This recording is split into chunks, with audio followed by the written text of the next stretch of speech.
Heads is the call. We'll have a chat. Cricket World Cup, what a tournament, ended on a high. World champions. But how about kind of the marketing around it, the build-up? How do you think it went from start to finish? I think it's a bit of a marketer's dream in this country. Having England being the favourites, being the best team in the world for 4 years. Kind of what can go wrong, really. But we know in this country we like to criticise and put our best players down. But that didn't really happen in the Cricket World Cup.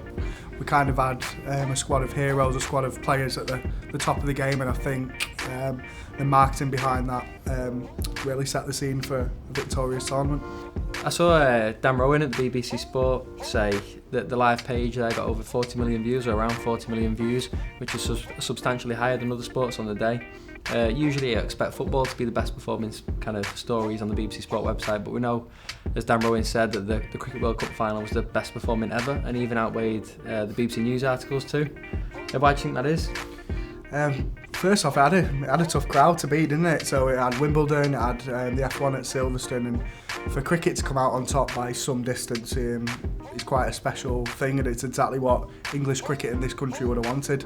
I think with the Ashes on the horizon, kind of was a bit of a shot in the arm for the sport, having it on terrestrial TV as well, getting an extra 8 million people's eyeballs on the game as well was great, but what a game it was for the fans to watch. If that was your first time watching cricket, you're going to be hooked, and I think the drama of the game did the magnitude of the game justice, and it's kind of a fairy tale story in a way for terrestrial TV and for cricket to generate some fans ahead of the Ashes. And as you say, it was perfect timing really. We've got the Specsavers Ashes just around the corner. The 2020 starts while the Ashes are on. We know it's a sellout at Lancashire, Yorkshire.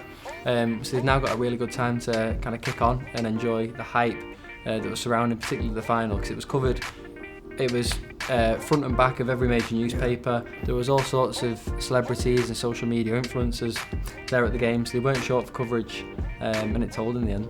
Yeah, I saw Wayne Rooney tweet about cricket, people coming out the woodwork that you've never seen kind of speak about cricket before, and like you said, it's perfect for the Ashes ahead, and everyone loves getting one over on Australia, and it's a real shame that the Ashes isn't on terrestrial free-to-air TV, as it was in 2005 when a lot of us got hooked on the game. But I think in terms of opening the sport up to a potential audience, the World Cup final did just that.